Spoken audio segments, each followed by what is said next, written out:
Illegal. आप कैसे डाल सकते हो उन्हें केज के अंदर? দিল্লিতে চলমান ছাত্র আন্দোলন ছড়িয়ে পড়েছে পুরো ভারতে, আর সেই আন্দোলনের ঢেউ মুম্বাইতে আছড়ে পড়তেই আলোচনায় ধুরন্ধর খ্যাত অভিনেত্রী আয়েশা খান।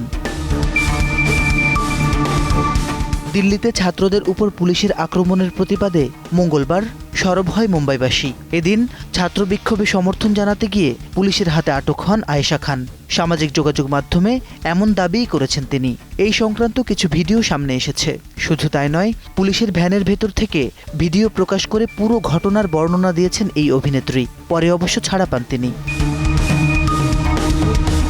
বুধবার নিজের ইনস্টাগ্রাম স্টোরিতে একাধিক ভিডিও এবং ছবি পোস্ট করেন আয়েশা। সেখানে দেখা যায় তিনি একটি পুলিশ ভ্যানের ভেতরে বসে রয়েছেন। ভিডিওতে স্পষ্টই বিচলিত কণ্ঠে তিনি বলছেন, আমার হাত কাঁপছে, আমি শুধু শান্তভাবে দাঁড়িয়েছিলাম, একটা কথাও বলিনি, কোনো প্রতিবাদও শুরু করিনি, শুধু দাঁড়িয়েছিলাম, কারণ আমার ভাই এবং কয়েকজন বন্ধুকে ওরা আগেই আটক করে ফেলেছিল। এরপর ক্যামেরা ঘুরিয়ে তিনি দেখান একই ভ্যানে আরও অনেককে রাখা হয়েছে।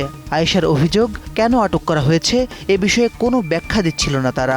পরে আরেকটি ভিডিওতে দেখা যায় কয়েকজন নারী পুলিশ সদস্য তাকে ভ্যানে তোলার চেষ্টা করছেন। সেই ভিডিওর ক্যাপশনে আয়েশা লেখেন, দুঃখজনকভাবে আমাকে ভ্যানে তুলতে 4 থেকে 5 জন পুলিশ সদস্যের প্রয়োজন হলো, কিন্তু আমার একটাই প্রশ্ন, কেন? আমি কি কোনো স্লোগান দিয়েছি? কোনো কথাও তো বলিনি, শুধু রাস্তায় দাঁড়িয়ে থাকার জন্যই আমাকে আটক করা হলো। আন্দোলনে সশরীরে হাজির হওয়ার আগেই দিল্লির যন্তর মন্তরে চলমান ককরোচ জনতা পার্টি সমর্থিত ছাত্র আন্দোলন নিয়ে সামাজিক যোগাযোগ মাধ্যমে সরব হয়েছিলেন আয়েশা। জনপ্রিয় পাপারাজ্জি ও সংবাদ মাধ্যমগুলোর প্রতি আহ্বান জানিয়ে তিনি লেখেন, গ্ল্যামার, সৌন্দর্য আর বিতর্কের খবরের ভিড়ে সমাজের গুরুত্বপূর্ণ ঘটনাগুলো যেন আড়ালে চলে না যায়। তার মতে ছাত্রদের আন্দোলনের মতো বিষয়গুলোকে সমান গুরুত্ব দিয়ে সামনে আনা উচিত। মাসিদ রনো, সময় সংবাদ।